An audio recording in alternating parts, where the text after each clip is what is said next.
그리고 제가 이렇게 분노를 하면서 영화를 봤는데 이게 의도된 건지 아니면 제가 꼰대라서 이런 건지 이게 의도된 반응이 맞는지도 질문을 드리고 싶습니다. 무비걸TV의 리뷰어 명지입니다. 저는 오늘 굉장히 핫한 작품을 소개해 드리려고 이 자리에 나왔는데요. 크리스토퍼 놀란 감독과 그리고 마틴 스코세이지 감독님이 극찬하시고, 그리고 기에르모 델토로 감독님이 20년간 내가 본 최고의 데뷔작이다 라고 정말 극찬을 했던 패스트 라이브즈에 대한 이야기를 해보려고 합니다. 이 영화는요 24년 3월 6일에 개봉을 한 셀린송 감독의 실질적인 첫 데뷔작이에요.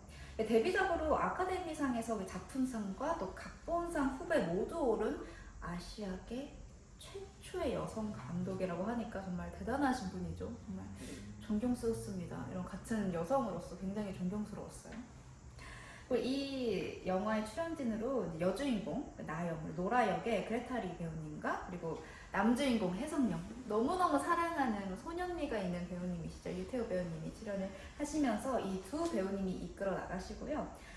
그리고 존 마가로 배우님도 굉장히 큰 의미를 더하는 나영, 노라의 배우자 역으로 등장을 하니까 이 세 등장인물을 주의 깊게 보시면 될 것 같습니다. 사실은 노라 역과 노라 나영 역과 혜성 역 두 배우님이 쭉 이끌어 나가는 그런 영화예요.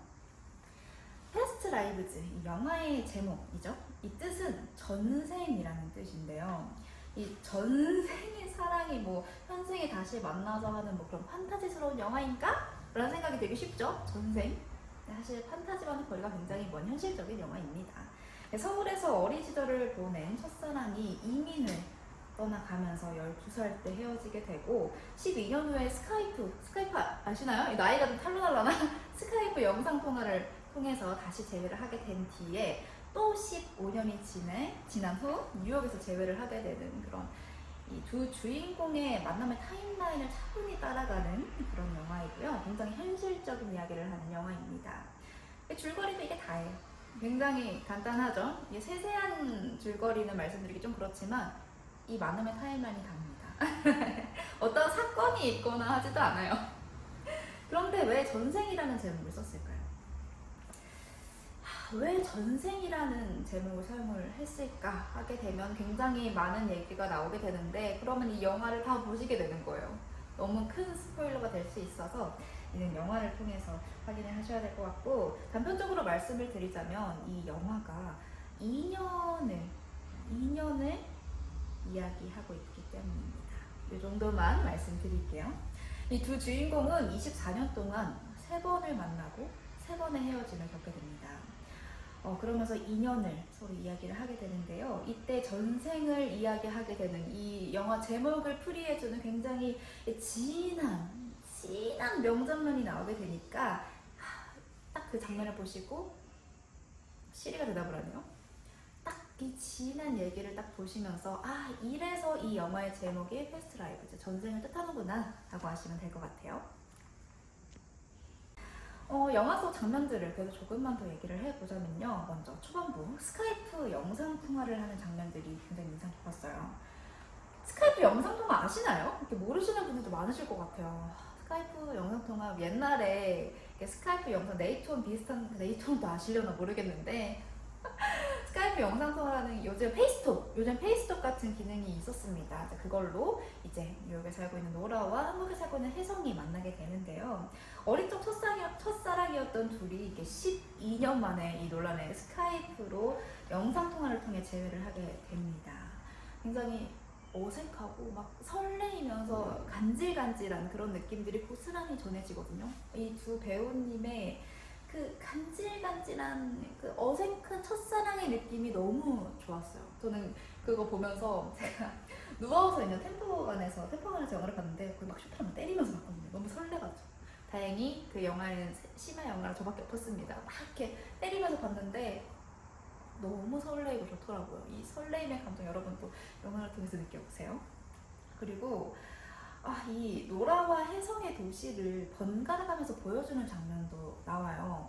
이게 영상통화를 하기 때문에, 그리고 시차가 나고 있기 때문에 둘의 배경은 굉장히 극명하게 다를 거 아니에요. 혜성이 이제 낮 배경이라면 노라는 완전 밤의 배경일 테니까 이 둘의 도시를 번갈아가면서 보여주면서 영상도 너무 좋았지만 이 둘의 시차를 딱 느끼게 되니까 이 두 주인공이 물리적으로 얼마나 먼 거리에 있는지를 딱 직관적으로 느낄 수 있는 그런 장면이었거든요. 그래서 이 둘이 정말 멀리 있구나를 한 번 더 확인할 수 있는 그런 장면이라서 좋았습니다. 또 이 스카이프 영상통화가 막 뚝뚝 끊겨요. 그때는 지금처럼 와이파이가 막 잘 되어 있고 막 데이터가 잘 되고 이런 시대가 아니었거든요.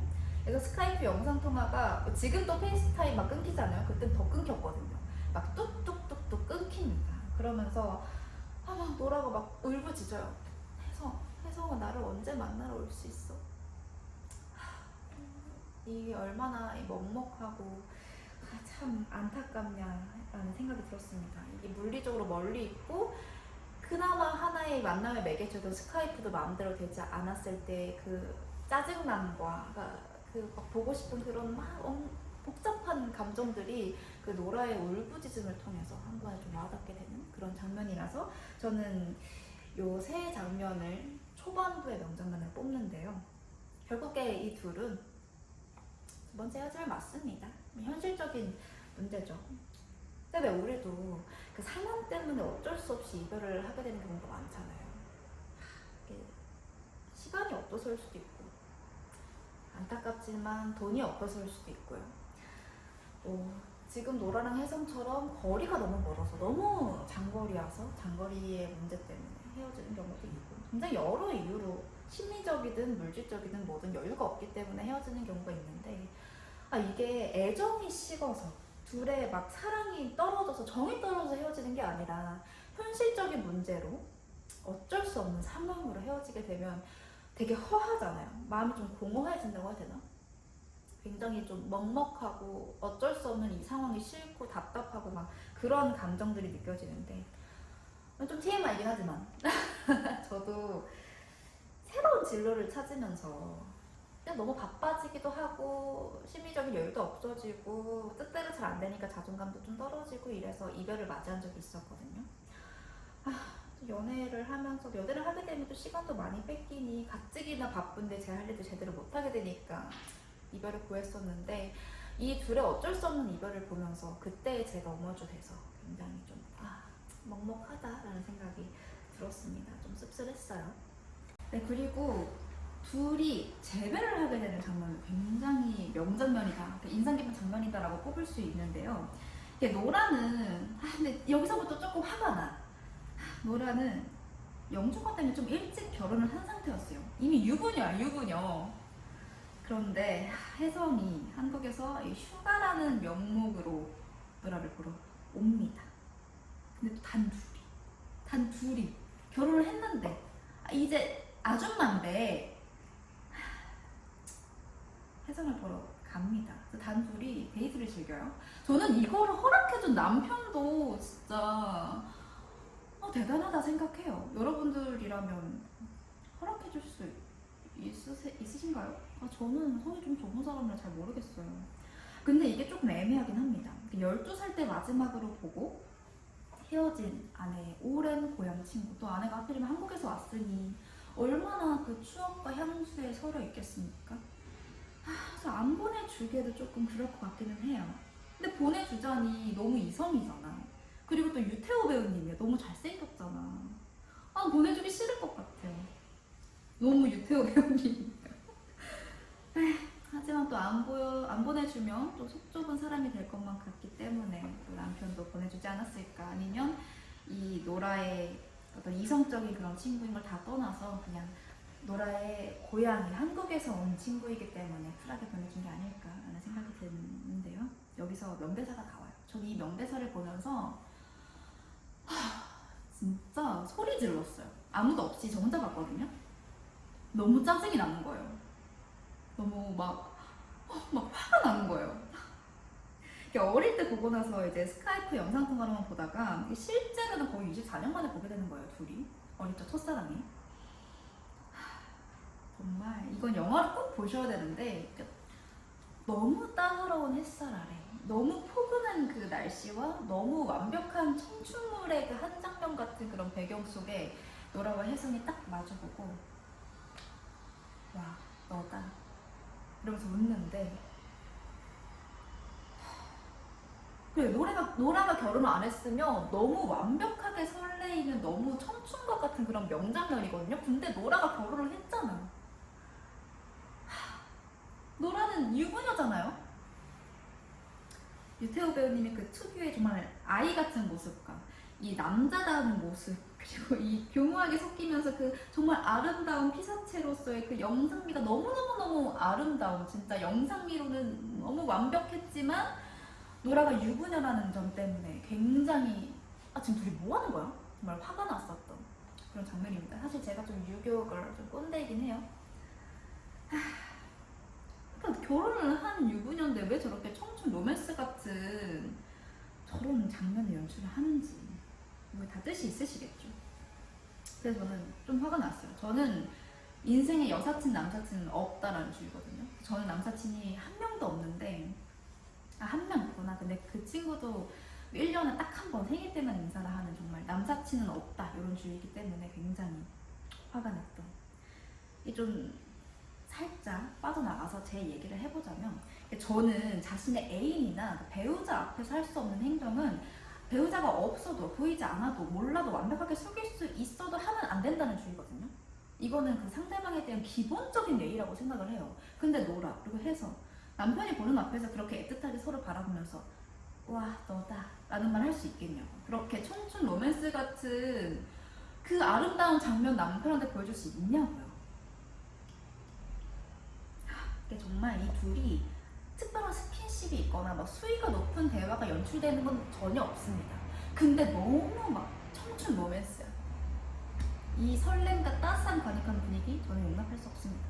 유부녀는 그러면 안 돼. 남편이랑만 하세요. 뭐 얘기가 조금 길어졌네요. 네, 너무 많은 장면을 다루면 또 스포가 되니까 또 주요 몇 장면만 조금 더 얘기를 해볼게요. 이제 노라의 남편과 그리고 혜성 이 셋이 되게 분위기 있는 어떤 라운지바 같은 곳에서 이렇게 나란히 바에 이렇게 쭉 앉아요. 셋이 나란히.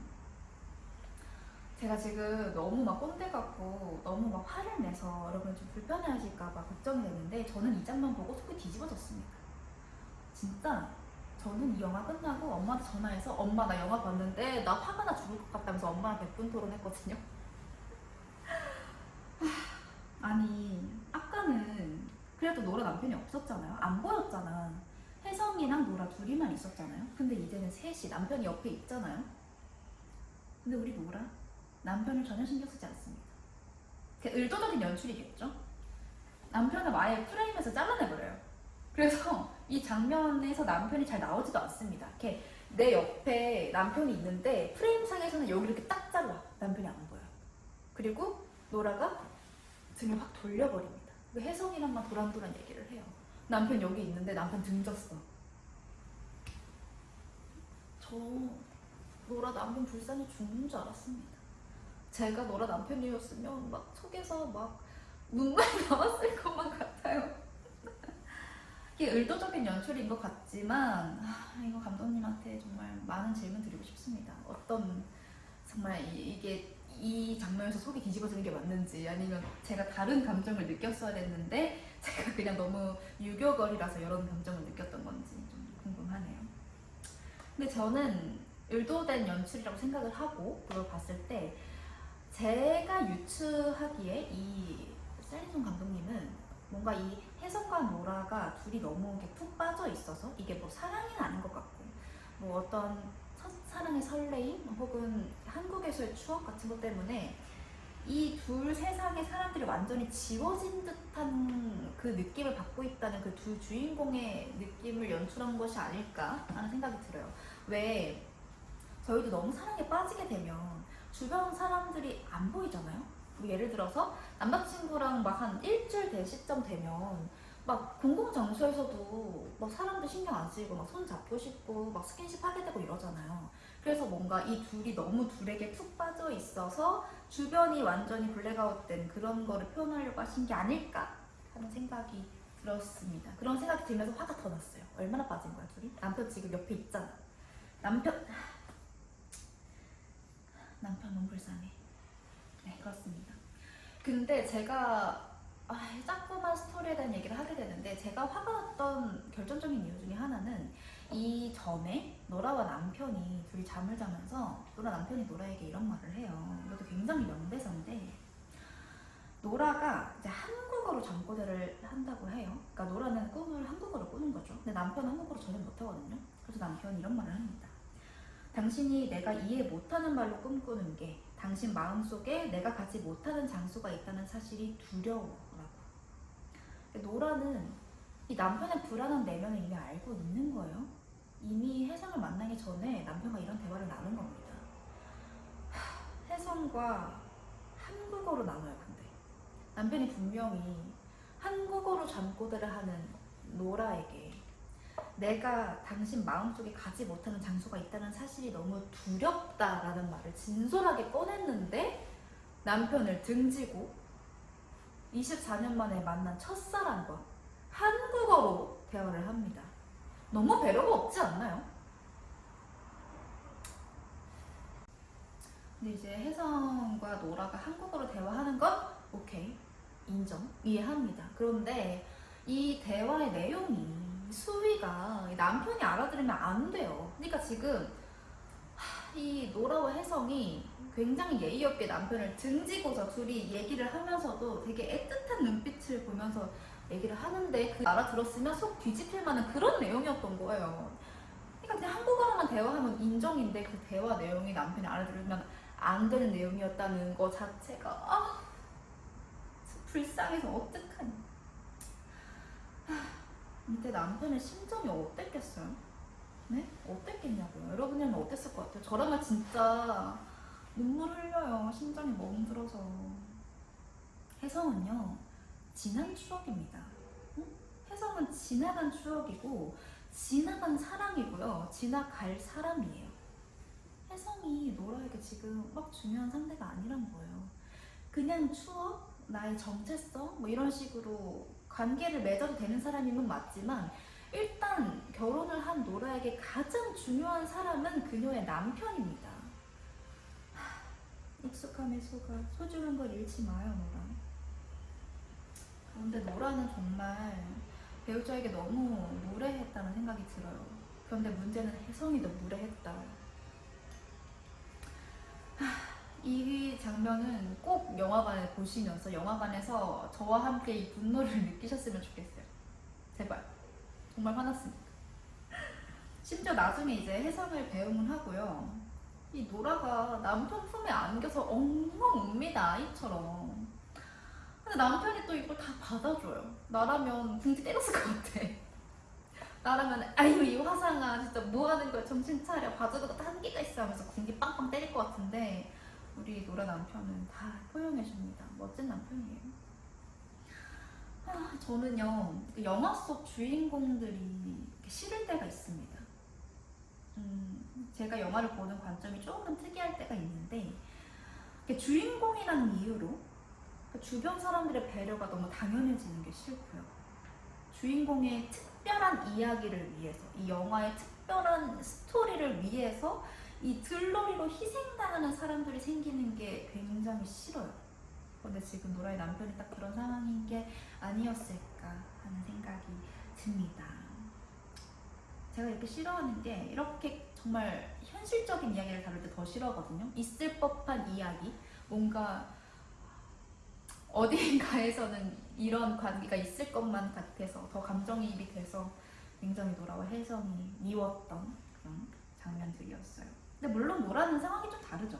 노라는 12살 때 이민을 온 사람이에요. 노라에게 혜성은요, 그러니까 지나간 첫사랑 그 이상의 의미를 가진 인물일 겁니다. 그러니까 자신의 고향, 정체성, 그리고 이 향수, 그러니까 모든 것들이 다 섞인 그런 존재가 혜성일 거예요. 혜성은 뭔가 사람 그 이상의 의미가 될 수도 있겠죠. 그냥 걸어 들어온 한국, 걸어 들어온 내 고향, 이런 느낌일 테니까. 그러니까 첫사랑이고 뭐고 다 떠나서 너무 애틋하겠죠. 얼마나 애틋하고 얼마나 반갑겠어요. 하지만 노라는 어른이죠. 우리는 성인입니다. 그리고 한 남자의 아내이기 때문에 최소한의 예의는 지켰어야 했다 생각을 하고, 혜성도 서로가 결혼을 했으면, 그리고 둘이 이성이면 최소한의 예의는 지키지, 최소한의 예의는 지켰어야만 하지 않았을까 하는 생각이 듭니다. 혜성과 예의. 혜성이 떠난 이후에 이 노라 부부가 어떻게 됐을지에 대한 이야기가 담기지 않아요. 이게 조금 아쉬웠는데, 과연 이 둘이 예전처럼 단단한 사랑을 할 수 있을까요? 여러분들 어떻게 생각하세요? 이러한 일이 지나고 나서 이 둘의 신뢰가 예전과 같을까요? 과연 노라는 쭉 행복한 결혼 생활을 할 수 있을까요? 저는요, 이 부부 사이, 연인 사이에 가장 중요한 1순위는 바로 신뢰라고 생각을 하거든요. 근데 이 신뢰가 단단히 쌓여있는 부부는 그 어떤 시련이 와도 절대 사이가 멀어지지 않아요. 그런데 웃기게도 이 신뢰는 굉장히 작은 사건 하나로 금이 가고 깨집니다. 이게 신뢰거든요. 이 신뢰가 깨질 수 있는 가장 큰 이유 중에 하나가 외도일 텐데, 노라와 혜성이 외도를 한 건 아니에요. 사실 바람을 핀 건 아니에요. 어떤 스킨십도 없었고 지속적으로 연락을 했던 것도 아니고, 심지어 남편도 옆에 같이 있었고. 하지만 제가 남편이라면요, 노라의 마음속 깊은 곳에 이 혜성이라는 방이 하나 생겼다고 생각할 것 같아요. 내가 모르는 노라의 방이, 내가 알아들을 수 없는 한국어를 사용하는 그 두려운 그 방에 혜성이라는 남자가 들어와 있다라는 생각을 할 것 같아요. 아내는, 노라는 어린 시절의 추억과 또 이방인으로서의 그런 복잡한 감정들이 섞여서 혜성을 그리워할지도 모른다, 이런 생각을 하게 되면 과연 남편이 예전처럼 노라를 똑같은 감정으로 대할 수 있을까요? 뭐 태도는 똑같을 수 있죠. 하지만 이 마음속 깊은 내면이 과연 같을까요? 잘 모르겠어요. 정말 마음 한구석에 이 혜성이라는 그림자가 안 생겼을까요? 저는 이 노라 남편의 마음속 깊은 곳에 범접할 수 없는 혜성이라는 큰 그림자 하나가 생겼을 거라고 생각합니다. 굉장히 안타까웠어요. 제가 전문가는 아니에요. 여러분, 저는 정말 그냥 평범한 시민으로서 영화를 즐겼습니다. 제가 배우인 것도 아니고 작가도 아니고, 저는 그냥 여러분과 똑같은 그런 시청자예요. 그래서 제가 이 영화의 작품성은 얼마나 뛰어난지 이런 거를 평가할 수는 없어요. 하지만 큰 사건을 다루지 않았죠? 어떤 큰 드라마틱한 사건이 생긴 것도 아닌데 이렇게까지 감정의 소용돌이가 이렇게 요동쳤던 영화는 처음이었던 것 같아요. 그래서 저는 정확하게 제가 이 작품성에 대한 설명을 드릴 수는 없지만 정말 저에게는 큰 의미로 다가왔던 영화다 라고는 말씀을 드릴 수 있을 것 같네요. 사랑에 대해, 감정에 대해, 관계에 대해서 굉장히 많은 생각을 할 수 있었던 그런 작품이었고요. 연인과 함께 본다면 정말 끝없는 토크가 진행될 것만 같은, 서로의 가치관도 조금 더 자세히 알 수 있을 것만 같은 그런 영화라고 생각을 합니다. 제가 스포일러가 될까봐 다루지 않았던 명대사가 몇 개 있는데, 혹시 정말 일반의 스포일러도 원치 않으신 분들은 이렇게 빨리 감기 살짝 눌러주시고, 이 정도는 괜찮다면 들어주세요. 2개 정도만 뽑아보겠습니다. 내가 기억하는 나영이는 여기 존재하지 않아. 근데 그 어린애는 존재했어. 네 앞에 앉아있지 않지만 그렇다고 없는 건 아니야. 노라가 혜성에게 한 말이고요. 이것도 전생이라면 우린 이미 다음 생에도 다른 인연이 아닐까? 혜성이 노라에게 한 말입니다. 이 두 대사만 봐도 이 둘의 관계성에 대해서 조금 유추해볼 수 있지 않나요? 그리고 왜 이 영화의 제목이 전생과 관련이 있는지도 살짝 스포일러가 됐죠. 저는 감독님께, 혹시 감독님도 노라와 같은 그런 향수가 있으신지에 대한 질문을 드리고 싶어요. 이 감독님의 아버님이 손능한 감독님이시잖아요. 그래서 한국에 대한 향수가 있으실 수도 있다고 생각을 하는데, 혹시 그래서 이 노라라는 인물에 투영을 하신 건지 라는 질문을 조금 드리고 싶고, 그리고 제가 이렇게 분노를 하면서 영화를 봤는데 이게 의도된 건지 아니면 제가 꼰대라서 이런 건지, 이게 의도된 반응이 맞는지도 질문을 드리고 싶습니다. 그리고 이거는 조금 비하인드 얘기인데요. 이 장기하님 아시죠? 그 장기하님, 가수 장기하님, 그분이 혜성 친구 역으로 깜빡 등장을 하십니다. 그리고 제가 알기로는 이 장기하님이 원래는 남자 주인공 오디션으로 합류를 하셨다가 그 인연이 닿아서 이제 혜성 친구 역으로 등장을 했다고 알고 있어요. 그리고 남주인공 후보로 총 30명 정도가 있으셨다고 하는데, 그럼 장기하님 말고도 혹시 남주인공 후보로 만났으나 뭐 다른 역할로 나왔거나 혹은 뭐 다른 인연이 된 그런 분들이 좀 더 있는지 궁금합니다. 끝으로 저는 이 영화를 한 단어로 표현해보고 싶어요. 제가 꼽은 이 영화는 멜랑콜리한 영화다라고 표현을 하고 싶고요. 이 영화를 보신 분들, 여러분들 생각은 어떠신지 댓글로 남겨주시면 더 재밌을 것 같고, 또 다음 영화 리뷰는 어떤 걸 했으면 좋겠다, 추천하고 싶으신 영화 있으시면 또 댓글로 남겨주시면 적극적으로 반영하도록 하겠습니다. 많은 댓글 참여도 부탁드려요. 그럼 저는 다음 시간에 또 만나도록 할게요. 다음에 봬요.